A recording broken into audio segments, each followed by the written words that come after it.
So gagamitin naman natin yung 23.1 grains.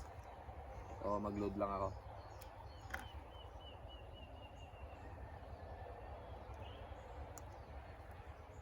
Check ko nga kung ilan na laman ng tangke. So nasa 2.6 pa naman. Okay, yan.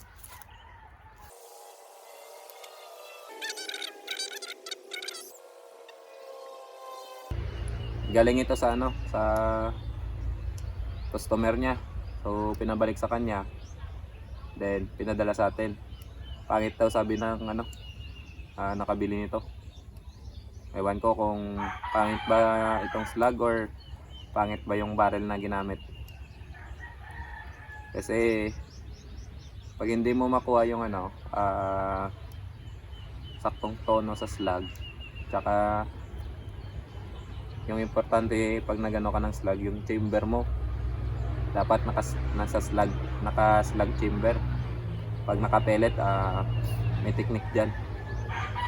Kuha ka lang ng palito. Pag nag-load ka, tusukin mo muna ng palito. Then pag nag-stop na siya sa ref length, huwag mo na idiin. So yun lang, pag nag-stop na, okay na yun. Kaya nakikita nyo yung sa MD receiver ko, pag doon nakasalpak yung yung barrel na to, is may pusher ako yung sa cotton buds, yung plastic. Kaya pag load ko ng slug, idiin ko muna, tusukin ko muna ng pusher ko, yung slug pusher ko. Then hanggang sa mag-stop siya sa groove, yun na yun. Huwag yun na idiin na kakagat yung groove sa slug. Yun lang yung technique. And then pag hindi galing sa akin yung barrel, hindi yun naka-indexing. So need nyo i-index yung barrel nyo before nyo tono. So try natin itong 23 grains 23.1 grains 0.18.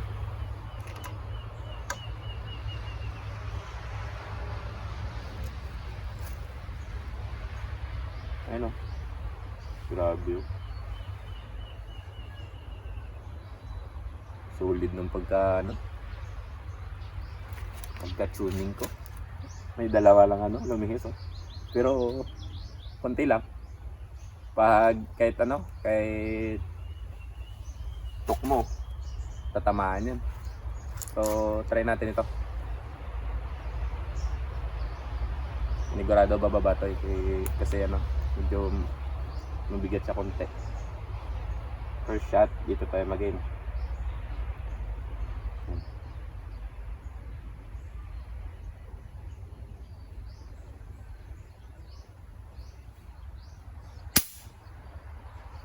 Bumaba nga konti. Second.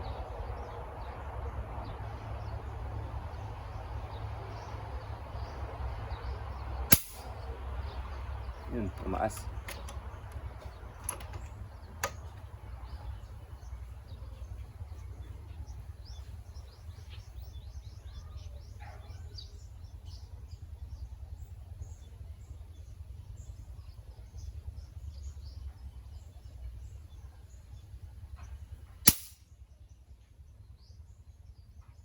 Mataas yung tama.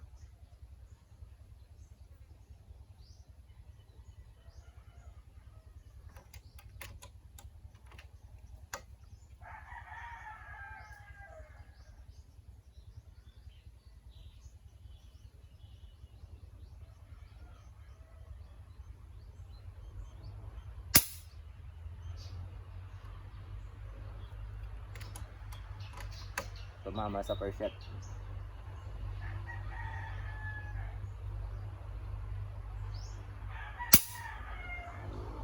Ayun, alat.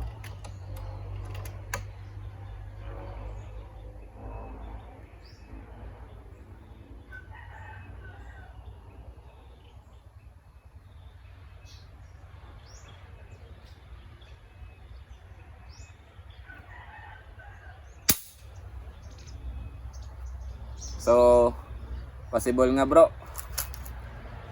Medyo pangit siguro to, or need ko lang yan, no?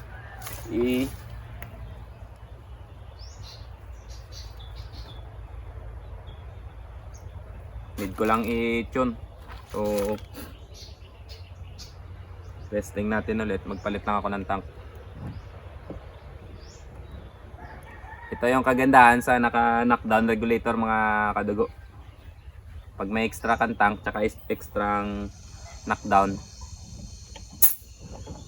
gaya nito, ito yung may brass knockdown, yung tawag nito. Pag may extra ka nito tsaka extra tank, pwede ka magdala ng dalawang tank. Kargahan mo muna bago ka mag-hunt. So ito lang, bilis ko lang makuha. Unlike sa sa mga Shopee, sa Lazada, mura nga. 1,000 yung gap sa price ko. So mura nga, pero magagamit mo ba yung pagka-knockdown niya? Hindi, 'di ba?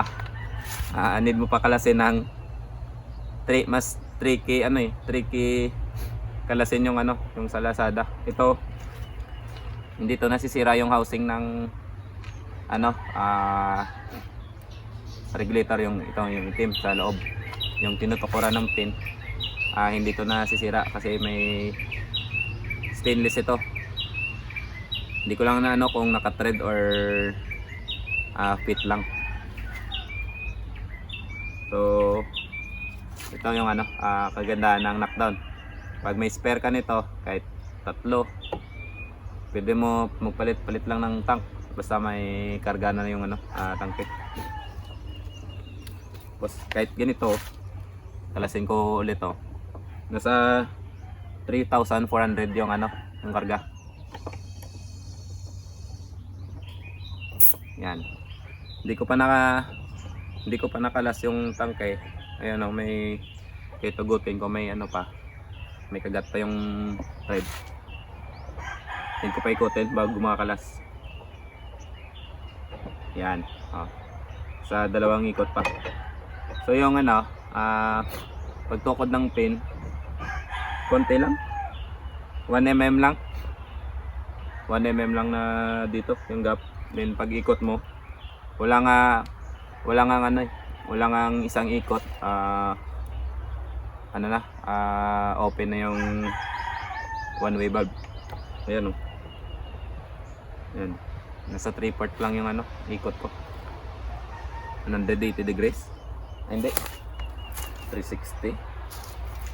Nasa 270 degree pa lang yung yung ikot ko. So try natin ulit kung mag-grouping siya ng maganda. Baka sa tangke na yan, kasi yung laman ng tank is 2.4 na. Kasi yung unit ko nito, yung regulator ko, pag bumaba na ng 2.4 yung laman ng tangke, hindi na siya maganda tumama kasi bumababa na yung yung output. Yung output nito is 2,000. So pag nasa 2.4 na yung yung laman ng tank is bababa na siya ng 1.9. So hindi na to maganda yung patama niya. Iba na yung muzzle velocity. So try natin ulit. Overshot. Dito tayo mag-in.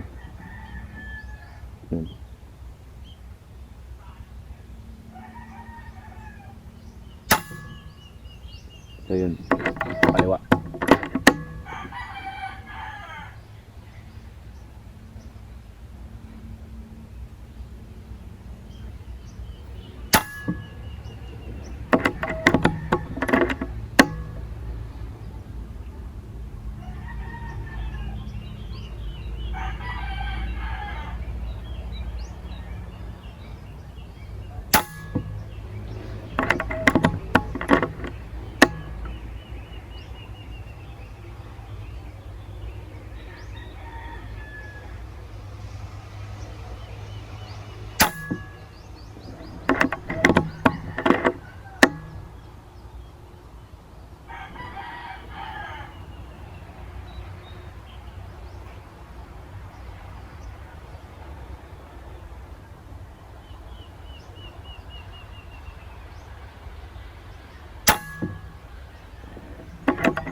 So, yan, bro, zero gun slug.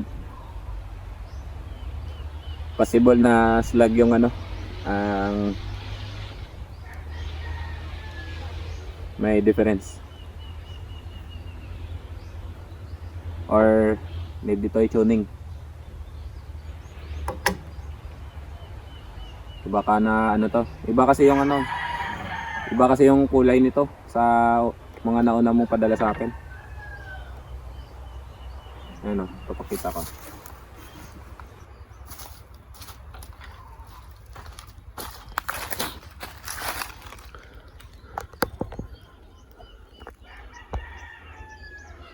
Yan.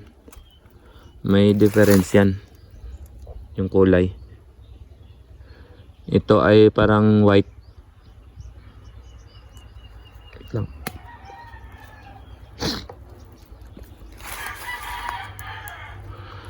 Yan, nasa yung sa kaliwa is ito.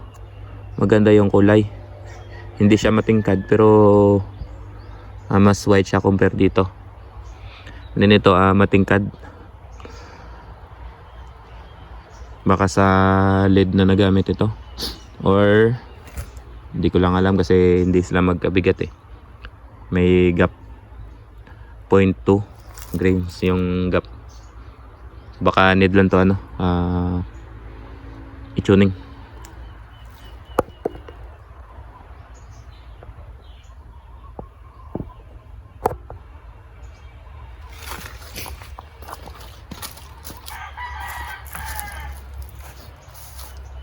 So ayan mga ano, kadugo.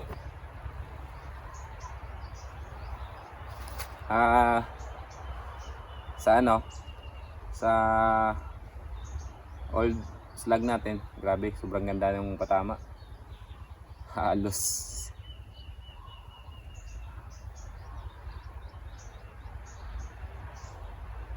1 inch na siguro yung gap. Hindi kasama yung ano, yung tawag nito, yung dalawang tira, yung siyam na tira is ang liit lang ng gap. Wala nga siguro 1 inch eh. Oo, wala nga siguro 1 inch.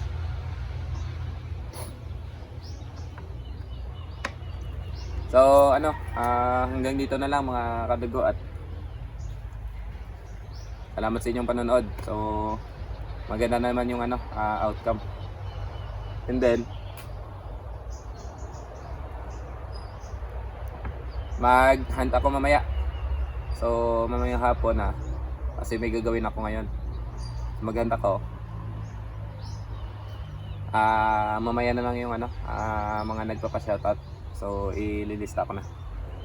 So thank you sa inyong panonood mga kadugo at naway napasaya ko kayo sa ano, sa video natin ngayon. Thank you.